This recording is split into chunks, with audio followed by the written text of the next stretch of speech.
folks, hope you're well. Zito here. This week I wanted to review my brand new lathe. It's the Craftex CX813 12x18 variable speed wood lathe. I also believe it's the Grizzly T25920. It's also a 12x18 variable speed wood lathe. And I say this because certain internet comments, they say that, Craftex and Busy Bee products come out of the same factories. And when you take a look at the two side by side, you'll see that one's green and one isn't. So I wanted to start off with saying that this lathe is pretty sweet. I'm no expert wood turner, but I have turned dozens, if not hundreds of things.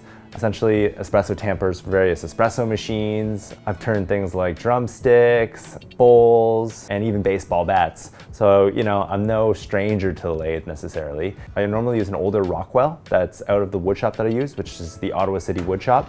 However, during COVID-19, it's been closed.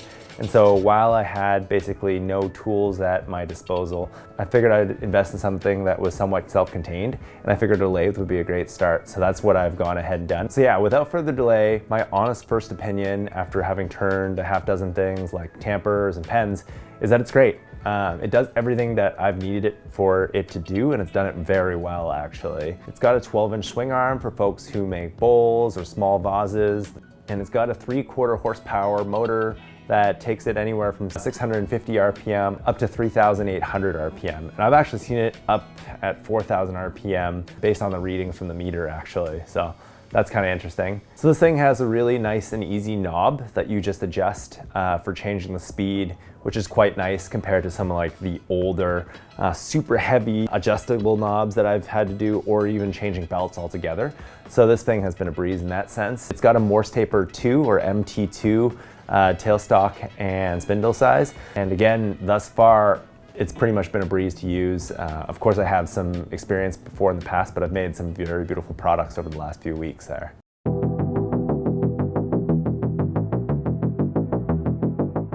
So unboxing. When you open this particular lathe, here's what you get. It comes with, of course, the lathe itself. It comes with a knockout bar, which is great for taking things out like your headstock, your tailstock, or mandrels and things like that for pens. It comes with wrenches for setting up the lathe in various spots. It comes with a spur center, and it comes with a live center. Lastly, along with a handful of Allen wrenches just for any fine adjustments that you need to make to the machine. It was also on special, but with this particular purchase, I ended up getting an extension bed, which was $99, but it was free. It basically allows for the working area to be about 40 inches or so. And then I bought the heavy-duty benchtop wood lathe stand, which is also normally $179, but was a part of Busy Bee's spring sale for $109. And that's actually been a great stand that I've been able to use for the lathe. First setup from first time took about 20 minutes, and thus far after that, it's taken probably like 5 to 10 minutes after the preliminary setup and after I know how to use it and everything. So that particular setup, which is the lathe itself, which is really just the bare bones, no tools or anything else, that cost about 687 Canadian dollars, which translates to 498 American dollars, so about 500 bucks for Americans there. I was hoping really my budget was around $800, but I was wrong, and I'm gonna explain, some of the necessary accessories that I then picked up afterwards.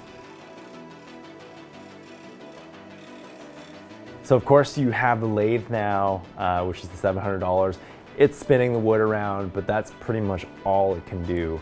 You still need a couple accessories like things to hold the wood on the lathe itself, so things like chucks. And then of course you need your actual tools themselves to cut the wood, and you need, surprisingly, things to sharpen those said tools, because there's nothing like a sharp tool to attack something on the lathe. So some of the other accessories that I ended up picking up were things like a 4-jaw chuck. I picked up this particular 4-jaw chuck. It was 85 Canadian dollars or 62 US. I ended up buying that from Busy Bee, but it's also available via Amazon and things like that. I don't recommend it. I don't recommend it because you actually need 2 keys to adjust and to tighten pieces of wood on there. And it's really tough to do when you also have to hold the piece of wood or your subject on the lathe itself. So it's a bit awkward. I've used things that have a singular tightening key, and that has generally been a way better solution for me in the past. And Yeah, so I wouldn't necessarily recommend this particular 4-jaw chuck. It works fine, but it just takes a bit of finessing really to get it working there. Besides that, one thing that I've found really helpful in anything that I've turned is a drill chuck. I ended up picking up this particular PSI woodworking drill chuck, picked it up off of Amazon, and it was $50.74 Canadian or 37 American dollars. And yeah, honestly, PSI I've found has made some really great products. It works really, really well. And yeah, it's similar to stuff that I've had in other wood shops. And yeah, again, this particular tool is a nice handy tool just for drilling holes into whatever stock you're using. And yeah, for various projects, it was a really nice one. From there, of course, to sharpen the tools, I actually picked up a Wen 8-inch variable speed bench grinder. And I found this particular tool to be pretty helpful. The reviews are pretty good on it, and for the price, which is about 185 Canadian dollars or 135 US dollars, it seemed to be one of the cheaper options with a ton of positive reviews, and out of the box, it's done a really great job in sharpening my tools. And of course, the tools. I actually didn't buy tools because I inherited an old set of lathe tools. That would have probably been a couple $100. You know, I would have liked, you know, maybe someday I'll splurge on some Richard Sorby tools, but I did not end up having to buy tools right now. And I'm very fortunate to inherit, you know, a cheaper set of high-speed steel tools for now. And furthermore, one thing I really wanted to try, maybe even get into with my girlfriend, was actually making some pens. So to make pens, you have to invest in a few other things. One of them is this Milescraft 4700 turner's press that I bought off Amazon for $65. You kind of just, you know, put all the accessories in there and you press your pens home, and it's really just a great tool to ensure that you're pressing things straight, and it's kind of necessary, I think, for pen turning and everything. Besides that, I actually went on penblanks.ca, or William Woodwright. They're actually pretty great folks, and I bought their MT2 starter kit, which I found to be really great. If you're Canadian and looking into getting into pen turning, I found this to be a super great resource.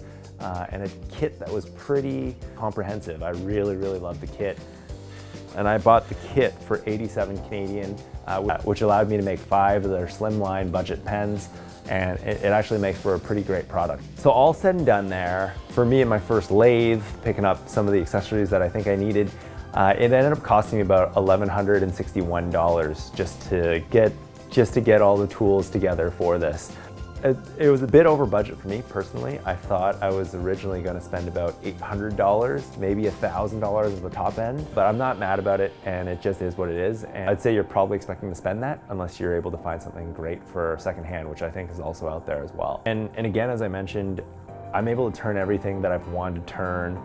I am going to make a baseball bat for my 4th annual baseball bat challenge. Hey, bub.